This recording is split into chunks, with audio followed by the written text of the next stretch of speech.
Et c'est l'heure de l'invité d'Europe Soir. Isabelle Mier, vous revenez sur l'attribution du prix Nobel de la paix décerné ce matin à la campagne internationale pour l'abolition des armes nucléaires. Et on en parle ce soir sur Europe 1 avec vous, Bruno Tertrais. Bonsoir. Bonsoir. Vous êtes politologue, directeur adjoint de la Fondation pour la recherche stratégique, spécialisée dans l'analyse géopolitique.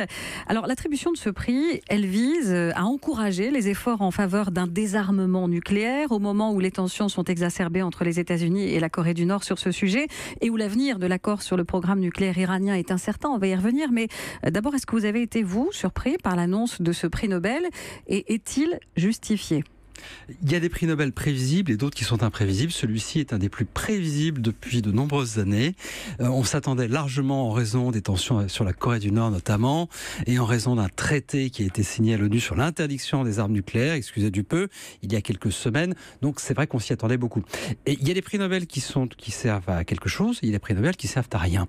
Le prix Nobel de la paix cette année ne sert à rien à mon avis. Alors parfois c'est des gens extrêmement intéressants qui sont encouragés dans une démarche de paix ou de pacification. L'année dernière, c'était par exemple le processus de paix en Colombie qui était encouragé. Ça peut être un dissident chinois, ça peut être une féministe pakistanaise. Ça, c'est vraiment utile parce que ça encourage considérablement le combat de ces gens-là. Cette année, c'est une organisation qui a un but qui est celui de l'élimination des armes nucléaires. On peut trouver ça utile ou pas utile, mais en tout cas, ça ne va strictement rien changer à ce combat qui est, à mon avis, en tout cas, totalement déconnecté de la réalité. La réalité, elle est malheureusement beaucoup plus froide que cela. C'est la réalité, c'est que l'arme nucléaire est avec nous pour longtemps et que Kim Jong-un ne va pas être très impressionné par l'attribution de ce prix. Mais alors, je crois que vous connaissez bien les membres de l'Institut Nobel. Vous savez comment ça se passe. Pourquoi est-ce qu'ils ont décerné un prix qui, selon vous, ne sert à rien ? D'abord parce que c'est eux qui l'ont décerné, pas moi. Non, il y a deux choses différentes. L'Institut Nobel, effectivement, c'est un think tank, si vous voulez, qui travaille sur ces questions de paix, avec lesquelles je fais beaucoup de choses. Ça, c'est le comité Nobel. C'est un petit comité de 5 personnes. C'est très politique. C'est parfois ultra politique, même par exemple comme en 2009, quand le prix Nobel de la paix avait été décerné à Barack Obama, alors qu'il avait encore rien fait. C'était vraiment une nomination très, très politique pour dire « Ah, enfin, on est content que Bush soit parti ». Bon, là, c'est pareil. C'est du feel good. C'est pour se faire plaisir. Il y a peut-être un peu de naïveté. Les Norvégiens sont des gens qui sont à la fois très réalistes et à la fois parfois avec une certaine tradition pacifiste héritée de longue date. Et c'est vrai que cette année, la composition du comité Nobel, dans cette petite commission de 5 personnes, était beaucoup plus marquée par cette sensibilité pacifiste. Alors c'est un symbole, mais il y a quand même un message derrière tout ça, non ?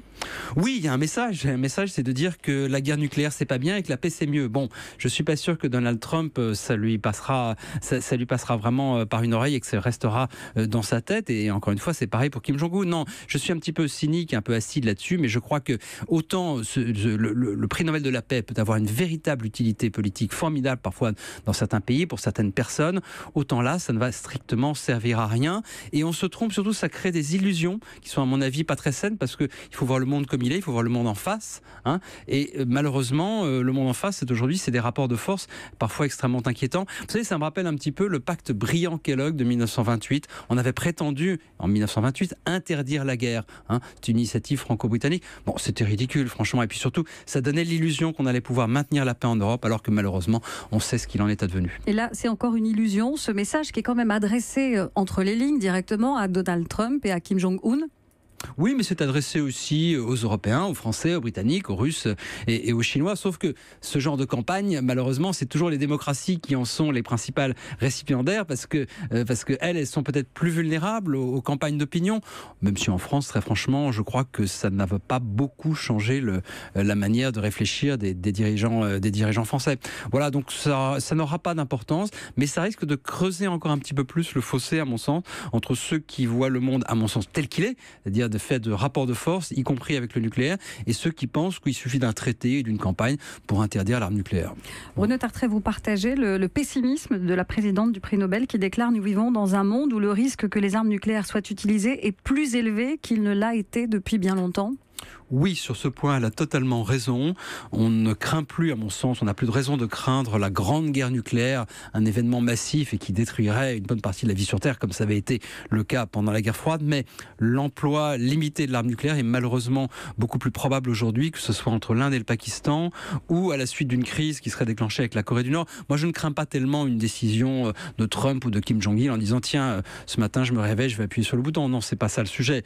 Le sujet, c'est le risque d'une crise à la suite d'un incident, une crise qui dégénère, qui escalade et qu'on ne maîtrise plus. Et malheureusement, avec un pays comme la Corée du Nord et avec en face aussi un président comme Trump, ce genre de crise, je ne suis pas sûr du tout qu'on arriverait à la maîtriser. Je ne suis pas en train de vous dire que la guerre nucléaire est pour demain, pas du tout, mais je dirais que sur ce point-là, la présidente du comité Nobel a malheureusement raison. Et vous nous dites que le catastrophisme ambiant, parce qu'on pense à nos auditeurs, on a beaucoup parlé de Kim Jong-un ces derniers temps, des essais nucléaires de la Corée du Nord, ce catastrophisme, il est justifié quand même aujourd'hui ? Il est souvent excessif et je ne me prive pas de le dénoncer dans ce domaine-là et surtout dans un milieu qui est le mien, l'analyse internationale, où il y a peut-être un petit peu trop de catastrophisme, mais je dois dire que cette fois on a un petit peu plus de raison d'être préoccupé, pas inquiet, mais préoccupé par les risques d'incidents, et je suis rassuré de voir que quand même la Corée du Nord ne fait pas trop de bêtises, en tout cas fait attention à ce qu'elle fait, et surtout je suis rassuré par le fait qu'à côté de la Maison Blanche, il y a quand même des gens très raisonnables qui essayent de freiner cette initiative de Donald Trump, qui lui,